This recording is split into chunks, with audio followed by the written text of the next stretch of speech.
produzir você mesmo a energia consumida na sua casa. Será que vale a pena? Se a fonte for limpa e renovável, como o sol ou o vento, é possível que você ainda tenha descontos ou mesmo deixe de pagar a conta de luz. Isso já é possível no Brasil há quase 2 anos, quando a Agência Nacional de Energia Elétrica regulamentou as regras da microgeração distribuída de energia.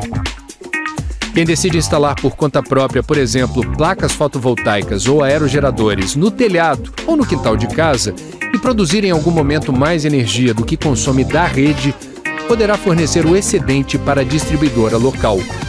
O equipamento registra a quantidade de energia gerada pela residência e converte isso em reais, que serão debitados da conta de luz. Se a energia gerada pela residência for maior do que a fornecida pela rede, o dono da casa não paga a conta de luz. Visitamos a primeira residência do Rio de Janeiro oficialmente registrada na ANEEL com um sistema de microgeração de energia.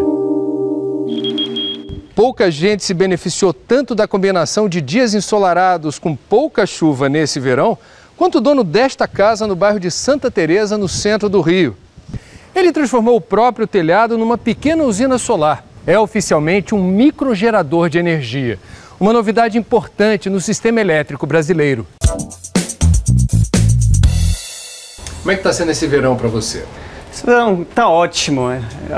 O sol está mais forte do que nunca e a geração subiu 40% em relação aos outros meses. Então estou gerando muito mais do que antes e a falta de energia não é comigo. Quanto que você está conseguindo gerar de energia com o sol que está fazendo agora? Vamos dar uma olhada.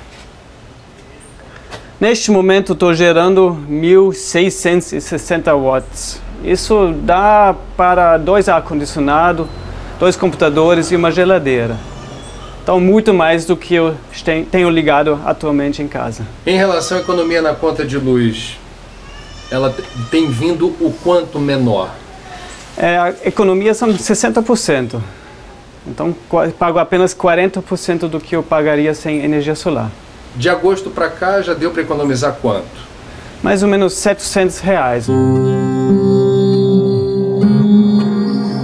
O dono da casa pagou R$14 mil para gerar a própria energia e calcula que levará 10 anos para recuperar o investimento.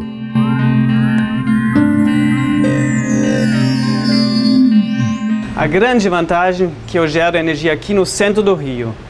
Vem muita energia lá do Amazonas, sobre milhares e milhares de quilômetros. Eu tenho aqui energia disponível onde eu consumo e onde tem mais pessoas podendo consumir o excedente da minha energia. Como se percebe pelo sotaque e também pelo nome, Hans é alemão. No país do Hans, com muito menos sol que o Brasil, já existem aproximadamente 1,5 milhão de microgeradores de energia. Por aqui, segundo a Agência Nacional de Energia Elétrica, são apenas 85. Além do custo dos equipamentos e da falta de incentivos, o maior problema no Brasil ainda são os impostos. E olha que a Agência Nacional de Energia Elétrica recomenda que não haja taxação. A ANEEL já preparou essa resolução, já definiu essa resolução no pressuposto e na convicção de que sobre esse tipo de geração não deve incidir tributo sobre a receita, nem ICMS, nem PIS/COFINS. Portanto, na nossa compreensão, não é correto cobrar esse imposto sobre essa geração. Não é competência da ANEEL de disciplinar a questão tributária, mas nós interpretamos a tributação e achamos que o nosso regulamento não cabe a incidência. Agora, tem estados que estão cobrando e tem estado que já isentou, Minas Gerais, por exemplo, já isentou essa fonte da cobrança do ICMS e na nossa compreensão não é nem uma questão de isenção, não é uma questão de não incidência. A gente paga ainda impostos sobre a geração, como o ICMS, sobre a energia que entra dentro de casa. A gente não tem meios de financiamento, então o dinheiro, quem não tem na conta, vai ter dificuldade de bancar o sistema.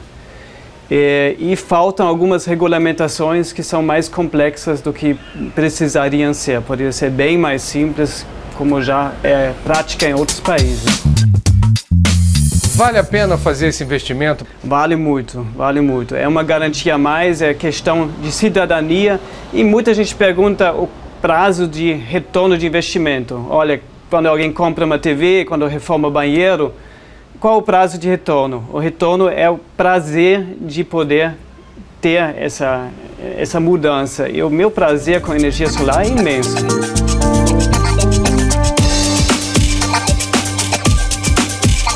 O prazer de gerar a própria energia também justificou a instalação de 2 placas fotovoltaicas no telhado desta casa, no Rio. Este casal investiu R$ 6.500, incluindo instalação.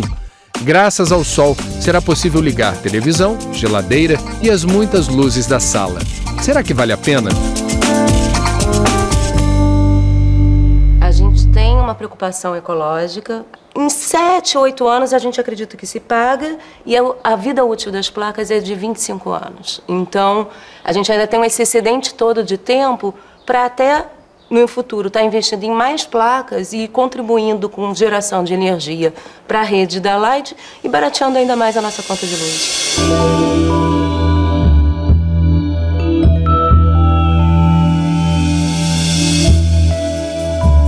O proprietário desta casa em Brasília foi mais longe. Investiu mais de R$100 mil em uma micro-usina solar. São 40 placas fotovoltaicas, o suficiente para abastecer 5 residências típicas de classe média no Brasil. Se o sol é forte, você consegue produzir mais energia do que você consome, essa energia vai para o sistema de distribuição. Mais tarde, especialmente de noite, como não tem produção de energia, aí você passa a receber energia da SEB. É um sistema de crédito e débito. Você produziu mais, gera um crédito. Você consumiu, consome esse crédito. Só por conta desse mecanismo que a legislação, acho que federal, possibilitou, é que eu me animei a comprar e instalar todo esse sistema aqui em casa.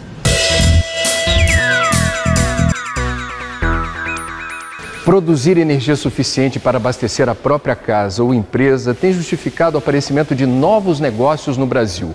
Nesta pequena fábrica em Maricá, a aproximadamente 40 quilômetros do centro do Rio, já foram fabricadas e vendidas mais de 500 microturbinas de vento como essa daqui. Esse é o modelo convencional, parece um ventilador de teto maior.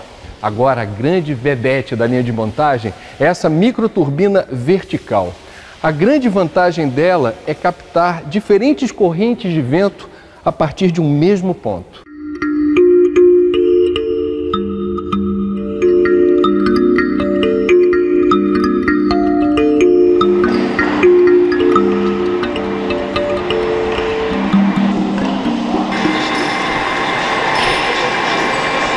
Nós trabalhamos com vários nichos de mercado.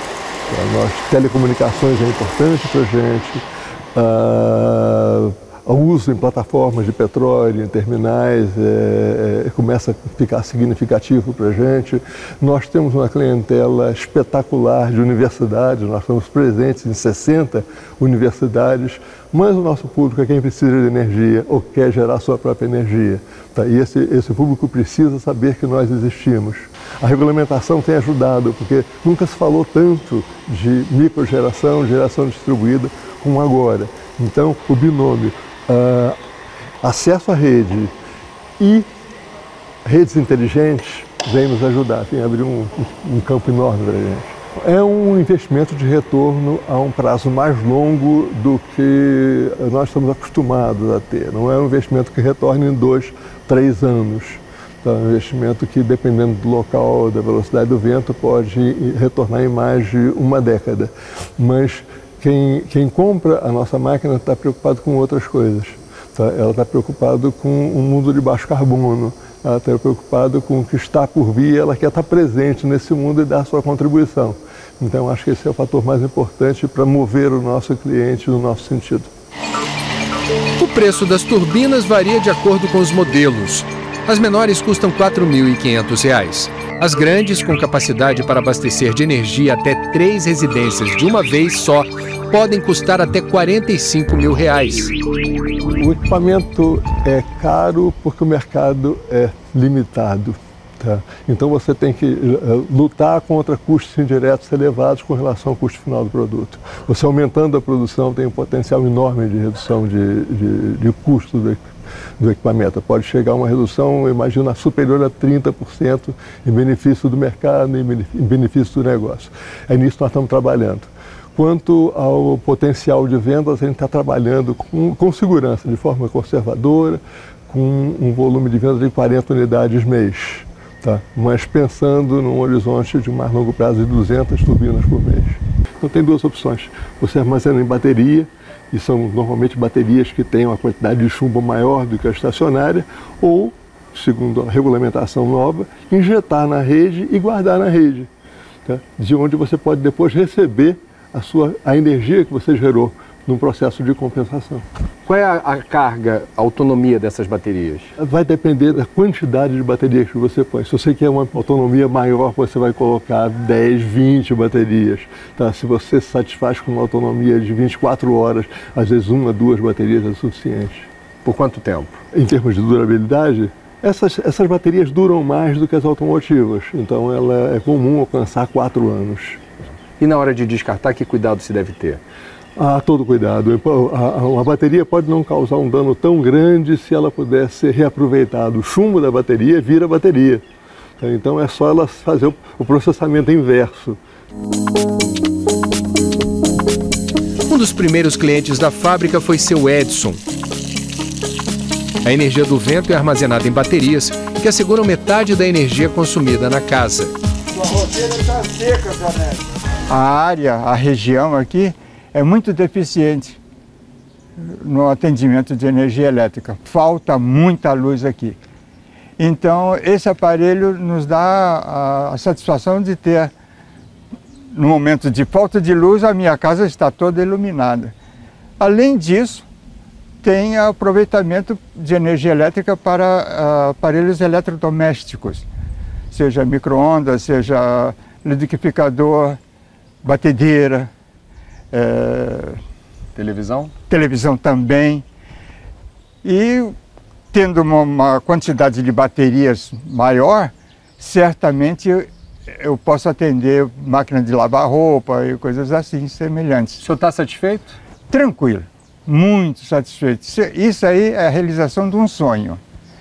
É um sonho que eu tenho desde criança.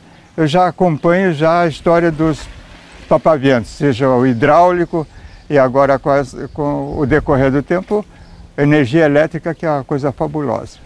É um investimento que vale a pena? Mas tranquilo. É tranquilamente 50% nas condições que está de adaptação, de implantação do aparelho novo. Eu estou, no momento, garantindo 50% de energia elétrica. E isso, certamente, financeiramente, é muito interessante para mim. Por conta do vento, eu devo calcular em uns 200 a 250 reais na conta de luz, porque a minha conta de luz é alta. E eu devo economizar em torno de 200 a 250 reais do aparelho. Você já viu aqui no Cidades e Soluções o primeiro prédio público do Brasil equipado com um aerogerador. A Câmara dos Vereadores de São José, em Santa Catarina, importou dos Estados Unidos o mesmo equipamento instalado nos jardins da Casa Branca. Chegou a ser eleito uma das maiores invenções do ano pela revista Time. Até o presidente Barack Obama posou para fotos com a invenção. Naquele país, quem investe em equipamentos do gênero tem direito a 30% de abatimento no imposto de renda. Pesquisamos e esse modelo americano é o que mais se adaptaria para início da Câmara de Vereadores de São José, pelo modelo, pelo tipo de estrutura que tinha. Ela foi a mais adequada naquele momento. Não tinha muitas opções também, não tinha, mas ela se encaixou dentro do nosso orçamento também de aquisição. O aerogerador tem 4 metros de diâmetro e assegura uma economia de 15% na conta de luz. É viável, tem que ser estudado cada caso, cada posição, cada local onde vai ser instalado. Porque não adianta ser na área urbana, onde não há incidência de vento, e ter que instalar uma energia eólica. Mas pontos, principalmente na orla marítima nossa, da região, permite-se. E a serra também, como já foi instalado parque eólico também no Bom Jardim da Serra. Né? Então mostra que depende da região, é viável sim. Todas as semanas nós recebemos alunos da rede escolar, onde eles têm conhecimento e levam uma sementinha para casa, que é possível, né? É possível energia renovável, é possível e ver funcionando a criança, né? São do ensino fundamental, ou seja, até a 8ª série, e que estão ali, conhecem e que levam essa mensagem, né? A rede de São José hoje é em torno de 26 mil alunos e isso é um grande começo, né? A Câmara dá uma grande contribuição. Talvez a maior contribuição seja essa. Quanto mais próximo, e nesse caso está no próprio ponto de consumo, melhor. Ele não sobrecarrega o sistema de transmissão em alta tensão e nem a própria rede da distribuidora, porque a energia, via de regra, ela percorre um longo caminho entre o ponto de geração e o ponto de consumo. Tudo isso é custo, porque você tem que ter um sistema robusto para transmitir e, de alguma maneira, agrega um certo risco, que é o risco de haver alguma interrupção nessa transmissão. Então, quanto mais próximo do ponto de consumo tiver, melhor para o sistema. Fica mais barato e mais seguro o fornecimento. Para o professor de Planejamento Energético da COP, da Universidade Federal do Rio de Janeiro, Roberto Scheffer, o setor elétrico precisa investir em inovação e abrir espaço para outras fontes de energia. A saída, seja no Brasil, seja fora do Brasil, é uma maior diversidade, uma maior diversificação da matriz elétrica dos países. No caso brasileiro, significa passar a ter mais geração eólica, começar a pensar seriamente na geração solar no Brasil, explorar mais a bioeletricidade, ou seja, uma maior diversidade de fontes de geração, dá mais resiliência ou robustez ao seu sistema elétrico. Mas, por outro lado, isso tem que ser feito ao mesmo tempo onde você tem que repensar a maneira de planejar e operar esse sistema que não foi pensado para essas gerações múltiplas de pequeno porte e linhas de mais curto comprimento. Então, é um momento importante, mas a gente tem que pensar que o sistema elétrico do futuro será muito diferente daquele que a gente tem no Brasil hoje.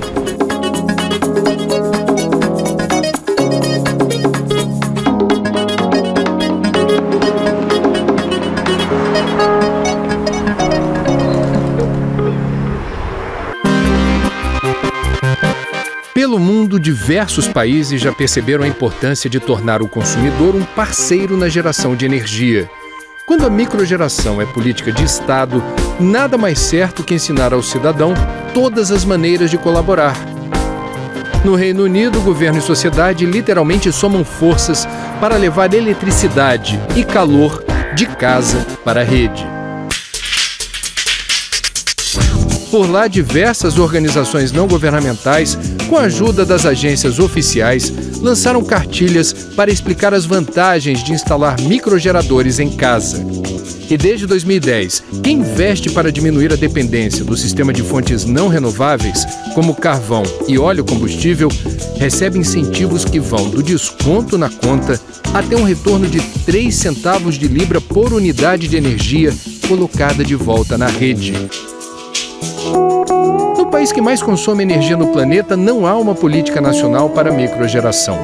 É que nos Estados Unidos, cada estado é responsável por sua própria política energética.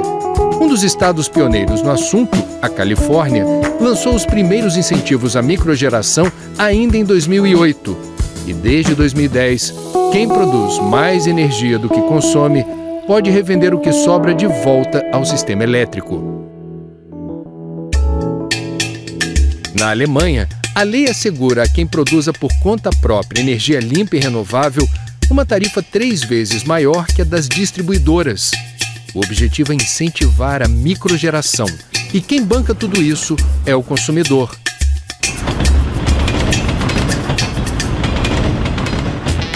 Só no ano passado, a conta de luz ficou 47% mais cara. Para uma família de 4 pessoas, isso significou 170 euros, cerca de R$ 510 a mais. Ainda assim, a maioria da população apoia esse sistema. Em Berlim é possível orçar pela internet um projeto de captação de energia solar. Basta dar um endereço e o software calcula a área de telhado, a incidência de sol na região e o custo de instalação dos equipamentos.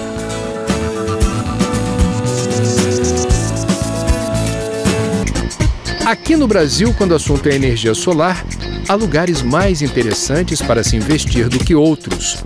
Veja pelas cores do mapa. Quanto mais próximo da cor vermelha, melhor. Nessas áreas há mais insolação e tarifas de energia mais caras. A combinação perfeita para se instalar placas fotovoltaicas no telhado ou no quintal. Considerando as tarifas cobradas hoje pelas distribuidoras de energia do país, os lugares mais atraentes para esse tipo de investimento são Rio de Janeiro, Tocantins, Minas Gerais e Mato Grosso. O engenheiro Rafael Kelman pertence a um grupo pioneiro que desenvolveu os primeiros projetos de energia solar no Brasil. Se você estiver numa região de maior insolação, vai produzir mais energia para o mesmo investimento do que se você estiver na região de menor insolação, e vai depender da tarifa de energia daquela concessionária que ele está servindo aquele cliente. Mas, fazendo as contas, entre 8 anos ele vai ter o tempo de pagamento daquele investimento a 12. Então as pessoas começam a olhar um sistema que vai durar 25 anos, se eu pago em 8, eu tenho o resto do tempo todo funcionando já amortizado. Então é um investimento que começa a fazer sentido. Ele é um dos responsáveis pelo telhado solar instalado recentemente na Biblioteca Pública do Estado do Rio de Janeiro. Segundo Rafael Kelman, o Brasil é um mercado fabuloso para a exploração desta fonte de energia limpa e renovável. O potencial do Brasil é fantástico, né? O nosso consumo ele é comparável a um dos grandes países europeus. Nós temos muito mercado interno, nós temos muito sol e nós não temos tarifas muito baixas de energia, porque nós temos aqui no Brasil altos impostos e altos encargos sociais, então, que vão na tarifa de energia. Então as condições aqui são fantásticas. Não é à toa que tem muitos investidores internacionais com olho no Brasil, de olho nesse mercado que vai se desenvolver nos próximos anos.